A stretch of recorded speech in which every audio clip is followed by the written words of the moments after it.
నల్గొండ జిల్లాలో పోలీసు యంత్రాంగం నూతన కార్యక్రమానికి శ్రీకారం చుట్టింది. జాతిపిత మహాత్మా గాంధీ జయంతి సందర్భంగా గొప్ప కార్యక్రమాన్ని తలపెట్టింది. అనాథులను, అభాగ్యులను చేరదీసి హక్కును చేర్చుకుంటున్నారు జిల్లా పోలీసులు. వారిని మామూలు మనుషులను చేసేందుకు తమ వంతు ప్రయత్నం చేస్తున్నారు.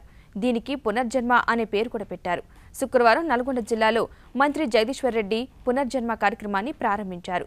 అనాథులను కాపాడటానికి ప్రభుత్వం తన వంతు సహాయాన్ని అందిస్తుందని మంత్రి తెలిపారు.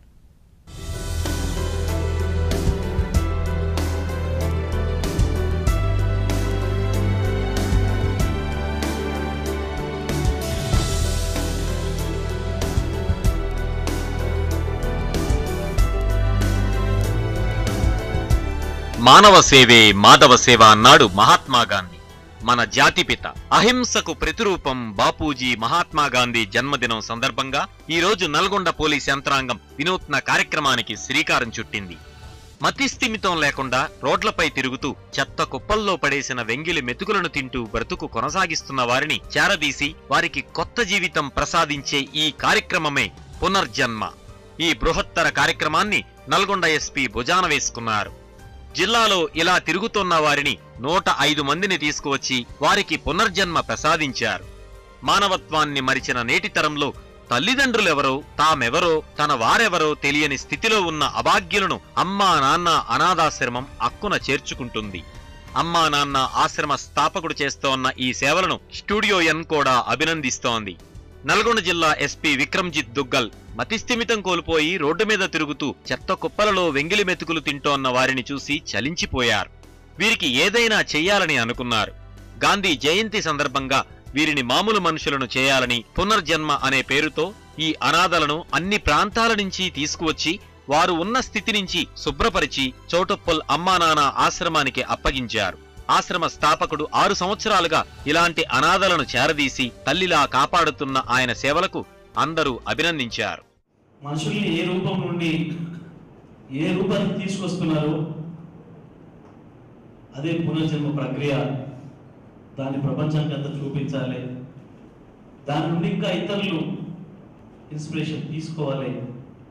ఈ సమాజంలో అట్లాంటి అభాగ్యులకి నీడనివ్వాలి, మళ్ళీ కొత్త జన్మని ఇవ్వాలి అని చెప్పి శంకర్ చేస్తున్న ప్రయత్నం. దానికి జిల్లా ఎస్పీ గారు, జిల్లా పోలీస్ యంత్రాంగం, శంకర్తో పాటు పనిచేస్తున్న టీం, నేను ప్రతి ఒక్కరిని కూడా మనస్ఫూర్తిగా అభినందిస్తా ఉన్నా.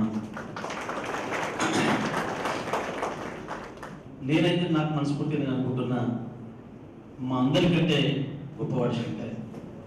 ఒక నేషనల్ లెవెల్ కానీ, ఇంటర్నేషనల్ లెవెల్ కానీ, ఒక జిల్లా లెవెల్ కానీ, స్టేట్ లెవెల్ కానీ ఎలాంటి డిసిజన్, పాలసీ డిసిజన్ తీసుకోవాలి అంటే ఇలాంటి పూర్ ఫ్యామిలీస్కి చెందిన వారు, ఇలాంటి డెస్టిట్యూట్స్ మీకు ఎక్కడైనా కనపడితే ఆయన ఫేస్ మీ మైండ్లో పెట్టుకొని డిసిజన్ తీసుకుంటే ఎట్టి పరిస్థితిలో ఆ డిసిజన్ కరెక్ట్గానే ఉంటుంది.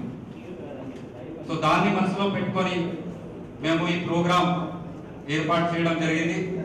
ఆ ల్యాండ్ గవర్నమెంట్ ల్యాండ్ అనాథలకు 250 మంది ఉన్నారు. వాళ్ళకు మీరు మాకు కేటాయించి పక్క బిల్డింగ్ కట్టించినట్టయితే ప్రతి జిల్లాలో, బంగారు తెలంగాణలో మాకు ఒక అవకాశం ఇవ్వండి.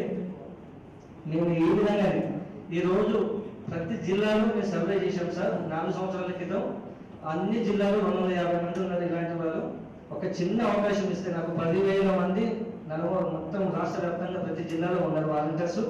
అందరు ముందుకు వస్తున్నారు. ఇప్పుడు కూడా వాలంటీర్స్ 400 మంది 300 మంది వాలంటీర్స్ వచ్చారు. ఈ ఒక్క అవకాశం ఇస్తే నాకు పోలీస్ డిపార్ట్మెంట్ ధైర్యం ఇచ్చినందుకు దుర్గ చాలా థ్యాంక్స్. ఈ సందర్భంగా మంత్రి మాట్లాడుతూ అందరూ ఇలాంటి సేవలు చేయలేరని, అమ్మానాన్న ఆశ్రమం అందిస్తోన్న సేవలు వెలకట్టలేనివని, దీనిని స్థాపించిన శంకర్ మానవత్వానికే నిదర్శనమని అభినందించారు. అమ్మానాన్న ఆశ్రమానికి ప్రభుత్వం, తను, ప్రజాప్రతినిధులు అంతా శంకర్ వెనకాల ఉండి ఈ సేవలకు సహకారం అందిస్తామని హామీ ఇచ్చారు.